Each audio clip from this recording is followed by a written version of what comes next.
ದುಡ್ಡಿದ್ರೆ ತಾನೇ ಮಾರೋದಕ್ಕೆ. ದುಡ್ಡಿದ್ರೆ ತಗೊಂತಿದ್ವಿ, ಮಾರ್ತಿದ್ವಿ, ಕೇಳ್ತೀವಿ.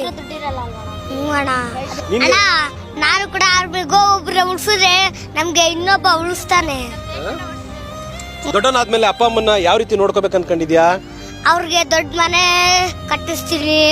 ದೊಡ್ಡವನಾದ್ಮೇಲೆ ಅಪ್ಪ ಅಮ್ಮನಿಗೆ ಯಾವ ತೊಂದ್ರೆ ಬರಂಗ್ ನೋಡ್ಕೊಂತೀವಿ. ನಿನ್ ಪಟಾಕಿ ತಗೊಳಕ್ ಹೋದ್ರೆ ದುಡ್ಡಿಲ್ಲ ಅಂತ ಹೇಳಿದ್ರೆ ಕೊಡಲ್ವ ಅವರು?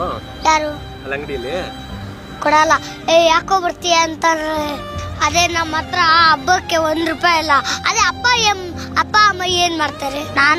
ನಾವು ಕೂಡ ಬುಕ್ಸ್ಗೋಸ್ಕರ, ಚಪ್ಪಲಿಗೋಸ್ಕರ ಎಲ್ಲ ನಾವೇನ ದುಡ್ಬೇಕು. ಅಪ್ಪ ಅಮ್ಮ ಒಬ್ರೇ ಎಲ್ಲನ ಕಷ್ಟಪಡೋದು, ಎಲ್ಲಾರು ಕಷ್ಟಪಡ್ಬೇಕಣ. ಅಮ್ಮನ್ಗೆ ಸೀರೆ ತಗೊಡ್ತೀನಿ, ಅಪ್ಪನ್ಗೆ ಪಂಚೆ ಎಲ್ಲ ತೆಕ್ಕೊಡ್ತೀನಿ. ನಮ್ಗೆ ಇವತ್ತು ಸಿಗ್ಲಿಲ್ಲ, ನಾಳೆ ಸಿಗಾಕ್ಬೇಕು.